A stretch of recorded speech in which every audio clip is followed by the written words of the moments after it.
Okay, Dr. Mindy here, and I am with one of my mentors, Dr. Daniel Pompa, and I grabbed him from the seminar because yesterday, and you didn't see the Facebook Live I did, but I interviewed Peskin. And so on a Facebook Live, and the topic was, are your fish oils dangerous? And he started spouting off all the research, which I think for my audience, we needed a little more layperson kind of understanding. But bottom line, people started commenting and they were like, what do you mean? I'm not sure I believe this. What about flax oil? What about all these different oils? So can you kind of give us the overview of what's happening with omega-3 oils, and what do we need to think about with these unadulterated omega-6s? Yeah, I mean, one thing that people don't understand is the omega-6 kind of gets a bad rap because, I mean, rightfully so. I mean, you have vegetable oils, canola oils, these are omega-6.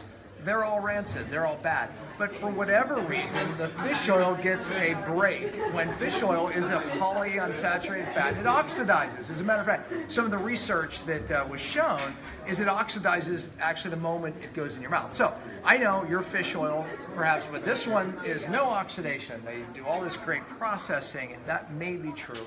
But the problem is the body temperature. You know, it oxidizes.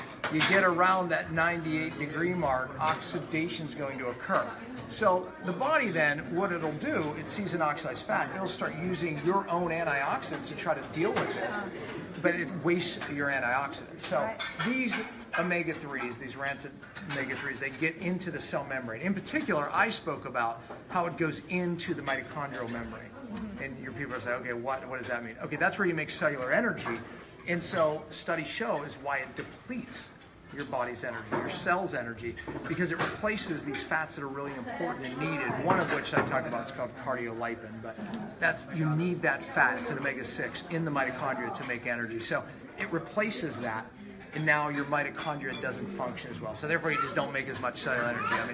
I mean, bottom line is you don't detox right either. The bottom line is your cells don't use fat as well. So all of these things are occurring because people are overdosing omega-3. And one more point I want to make is your body doesn't need much of this DHA, right? We showed, maybe your brain, right? This is what everyone talks about. You need fish oils for your brain. It max 7.5 milligrams a day. Max your brain can use, right? It uses this omega fat. I know we have some noise, so hopefully you can hear me. This is important, okay? So imagine, your brain at maximum needs, it's more like 3.5, but they're saying the max your brain can use uses is about 7.5 milligrams a day. Most fish oil is dosed 4,000 milligrams to 6,000 milligrams a day. So you're talking about 500 times the dosing. I mean, that's a massive dose that is just, really just causing major problems in the cell membrane, which is what we feel. Right. Okay, so what about things like krill oil? That was a really common, what's the difference between krill oil? Somebody even said sardine you know what, oil. krill oil, I'm going to hold off on my comment, only because there is a protective measure around krill oil. Does some of these antioxidants in krill oil that are naturally there protected? The answer is maybe. So let me put a maybe. I think Professor Peskin would say, it may be a little better, but it's still bad. I don't know. I haven't dug into that. So I'll give you a maybe on that, okay? But you asked about flax oil. Flax oil is terrible. Eat flax seeds. It's protected. There's things in a seed that protect the oils, and when you eat it, it protects the body, from oxidizing it. So eat the food, not the oil. I love that. And then you turned us on to the Andrea's seed oils for omega-6. Right. Yeah. So, I think one of the big pieces that I got from Peskin's talk and from you talking is that we've been so focused on omega-3 and we've totally given up on omegas. We don't even know about omega-6 as being good.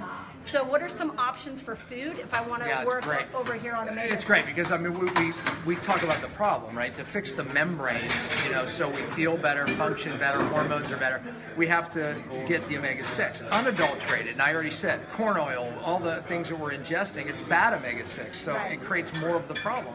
So what do?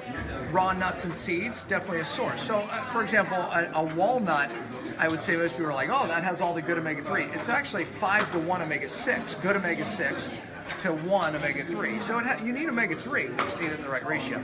So seeds, raw nuts and seeds. And then the Andrea seed oils, he has a patented process. It's a cold press, organic oil. When you smell those oils, you know, yeah, you go, okay, that's different. That doesn't smell like my sunflower oil. Sunflower oil is loaded with omega-6, but it goes rancid, right? But so he processes it so it doesn't. You know? And the omega-6 is a little more stable than fish oil. Fish oil is even more unstable, but it can still go bad. That's why it has to be processed correctly. Right. Okay, and then but at least it doesn't go bad in your mouth like fish oil. Like fish oil. Okay, so one last thought is, so where my brain has been going and what I've been coaching my patients through is, let's take your focus off omega-3, let's get it onto these healthy omega-6s. And I know for myself, what I'm noticing is skin.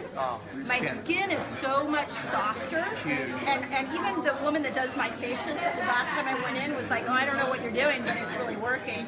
So what else can people expect when they put their energy and focus on these? Cellulite. You see all the studies on cellulite. Well, let me, to your point on skin. So we're loading up on fish oils. There's 0 DHEA receptors in the skin.